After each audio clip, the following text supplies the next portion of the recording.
ഇരുളിന്റെ കറവീണ തെരുവിന്റെ മൂലയിൽ ഇരുകാലി നിഴലുകൾ നിണനൃത്തമാടുന്നു. പിടയുന്ന ജീവന്റെ അവസാന ഗദ്ഗതം മരണഗന്ധം ചോർന്ന കാറ്റിൽ കുരുങ്ങിയോ. ഓർമ്മയുണ്ടോ ഈ മുഖം? കാക്കിയിട്ടവന്റെ നേരെ കൈ ഓങ്ങിയാൽ തനിക്ക് നോവില്ല, കവിത പാടുന്നവന്റെ നേരെ കൈ ഓങ്ങിയാൽ തനിക്ക് നോവും. ആ സുരേഷ് ഗോപി ഇവിടെ വന്നിരിക്കും. അപ്പോഴേക്ക് മോഹൻലാലായി. അവിടെ പ്രശ്നം, ഇവിടെ പ്രശ്നം, എല്ലായിടത്തും പ്രശ്നമല്ലേ? ഈ പഹന്റെ ശ്വാസത്തിൽ വരെ മിമിക്രിയാ. കിടന്നുറങ്ങുമ്പോ എന്തെങ്കിലുമൊക്കെ പറയണ്ടാണോ ഭാര്യ നിന്നെ? ഇടയ്ക്ക് അവള് പറയാറുണ്ട്. ഇങ്ങനെ പോയാലും പിന്നെ വട്ടായി പോട്ടോ. സത്യം പറയാ.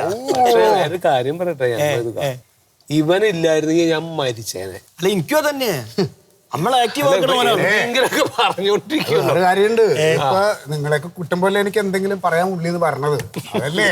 അല്ല അതുകൊണ്ടാ, എന്താണ് കവിതയും നാടകവും കൂടെ ഒരു കൂടിക്കാഴ്ച? ഒന്നുമില്ലടാ, മൊയ്തുവിന്റെ ഒരു പുതിയ കവിത. അപ്പൊ അതൊന്നും ഇങ്ങനെ ചൊല്ലി കേൾക്കുകയാണ്. എന്താ സംഭവം? ഇത് ഈ മരണല്ലേ, മരണം ബന്ധപ്പെട്ടുള്ള മരണല്ല ശീതലട്ടാ, ഇത് രാഷ്ട്രീയ കൊലപാതകം. കൊലപാതകം എന്ന് പറഞ്ഞാൽ പിന്നെ മരണമല്ലേ, മരിക്കല്ലേ ഇവിടെ? അതല്ലാന്ന്, ഇത് തെരുവില് മനുഷ്യന്മാർ തമ്മിലുള്ള പോരാട്ടാണ്. അതല്ല ഞാൻ നരബലിന്ന് പേരിട്ട്. അത് ശരി, ഇത് കുറച്ച് തീവ്രമായുള്ള സാധനം, പൊളിറ്റിക്സാ. കൊലപാതകം എന്ന് പറഞ്ഞപ്പോഴേ, കൊലപാതകം ബേസ് ചെയ്തിട്ടൊരു നാടകം ഉണ്ടായിരുന്നു. ഞാൻ അഭിനയിച്ചൊരു നാടകം. നാടകത്തിന്റെ പേര് രക്തക്കറ എന്ന് പറഞ്ഞൊരു നാടകം. കണ്ടിട്ടോ? കൊള്ളാം, ഓർക്കണല്ലേ? നമ്മൾ ആറ്റിങ്ങിൽ അവനവഞ്ചേരി ഇണ്ടളയപ്പൻ ക്ഷേത്രത്തില് ഞങ്ങളെ മിമിക്രി ഫസ്റ്റ്, അത് കഴിഞ്ഞിട്ട് ഇവരുടെ നാടകം സെക്കൻഡ്. ഞാൻ ആ നാടകം കണ്ടിട്ടാ പോയത്. അതൊരു 10-600 സ്റ്റേജ് കളിച്ചിട്ടുണ്ടാവും. പിന്നെ സൂപ്പർ നാടകം. അതില് എന്താണ്, അമ്പൂരി അന്തപ്പൻ എന്ന എന്റെ കഥാപാത്രത്തിന്റെ പേര്, നെഗറ്റീവ് ക്യാരക്ടറാ. ഈ അമ്പൂരി അന്തപ്പനെ അറസ്റ്റ് ചെയ്യാൻ വരുന്ന പോലീസുകാരോട് അന്തപ്പൻ പറയുന്ന ഒരു സംഭാഷണം ഉണ്ട്. അതെന്ന് പറഞ്ഞാൽ അതിങ്ങനെ നടന്നു പറഞ്ഞാലേ അതിന്റെ ഒരു ആവേശം കിട്ടുള്ളൂ. കൊലപാതകം ഒരു ക്രിമിനൽ കുറ്റമാണെന്ന് താങ്കൾക്ക് തോന്നുന്നുണ്ടോ മിസ്റ്റർ ശ്രീധരൻ എസ് ഐ? ലോക്കപ്പിന്റെ കരിങ്കൽ പാളികൾക്കുള്ളിൽ കിടന്ന് ബൂട്ടിന്റെ പ്രഹരമേറ്റ് നേർത്തില്ലാതായ നിലവിളികൾ താങ്കളുടെ കാതുകളെ എപ്പോഴെങ്കിലും ബലോത്സരപ്പെടുത്തിയിട്ടുണ്ടോ? ഇങ്ങനെ അങ്ങോട്ട് പോവാണ് ആ സംഭാഷണം. ഞാൻ 4 വട്ടം കണ്ടിട്ടുണ്ട്. കാണാൻ പറ്റില്ല. അത് ഗംഭീരസാനാണ്. രക്തക്കറ. ഞാൻ ഈ കൊലപാതകം എന്ന് പറഞ്ഞപ്പോ ഓർത്തതാ.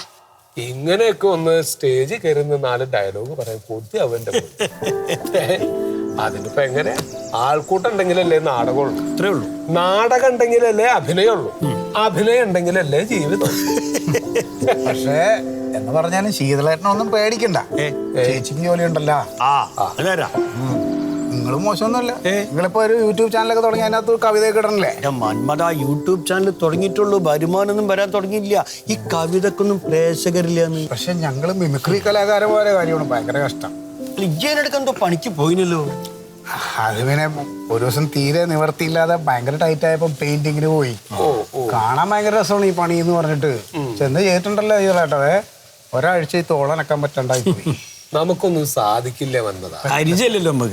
അതൊക്കെ ഒരു ശീലം വേണം, അല്ലാതെ ഒരു ഒറ്റ ദിവസം കൊണ്ട് തീരുമാനിച്ചുകൊണ്ട് ചെയ്യാൻ പറ്റുന്ന പണിയൊന്നല്ല. നമ്മളിവിടെ കൂടിയതിന്റെ കാര്യം എന്താ? എല്ലാവരും വരാൻ പറഞ്ഞ കാര്യം എന്താ? എന്താണ്?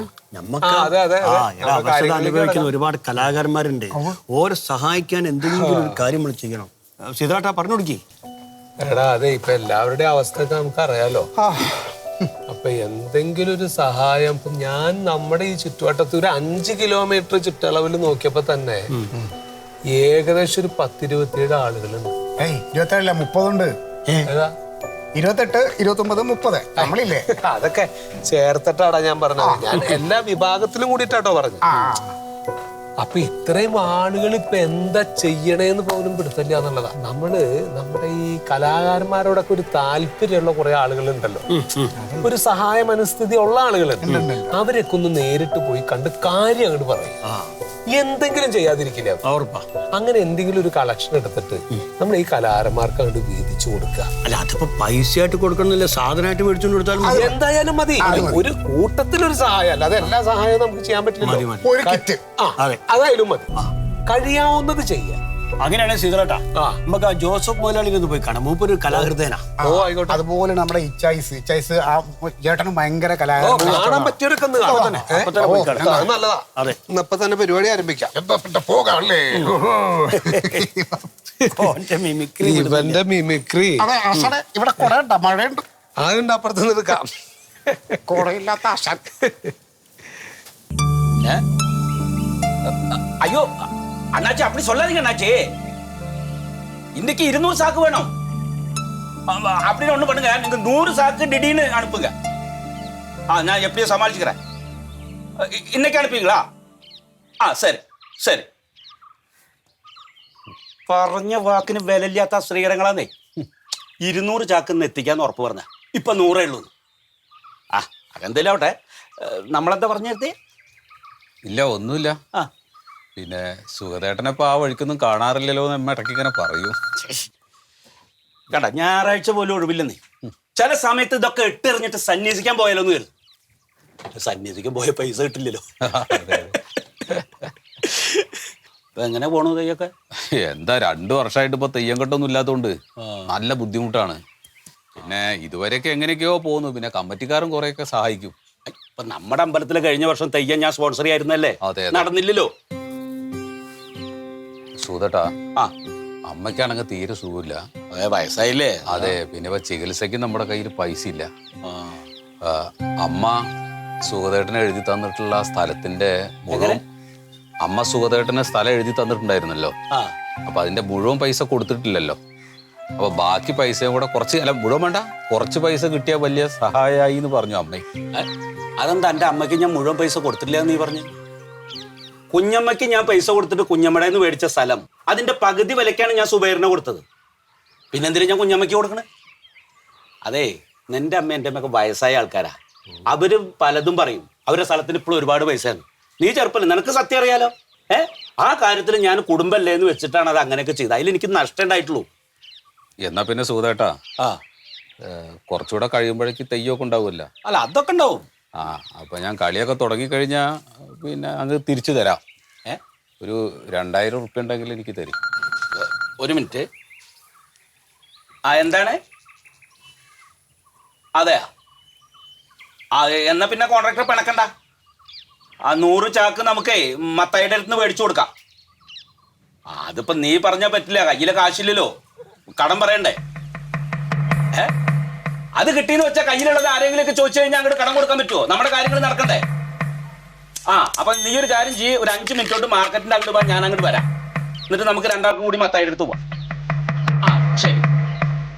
അതെ, എനിക്ക് അർജന്റായിട്ടൊന്ന് മാർക്കറ്റിന്റെ അങ്ങോട്ട് പോകണം. സത്യം ഇറങ്ങല്ലേ? കണ്ട, വേണ്ടപ്പെട്ടവരായിട്ട് 5 മിനിറ്റ് സംസാരിക്കാൻ പോലും സമയമില്ല. ശരി എന്നാ.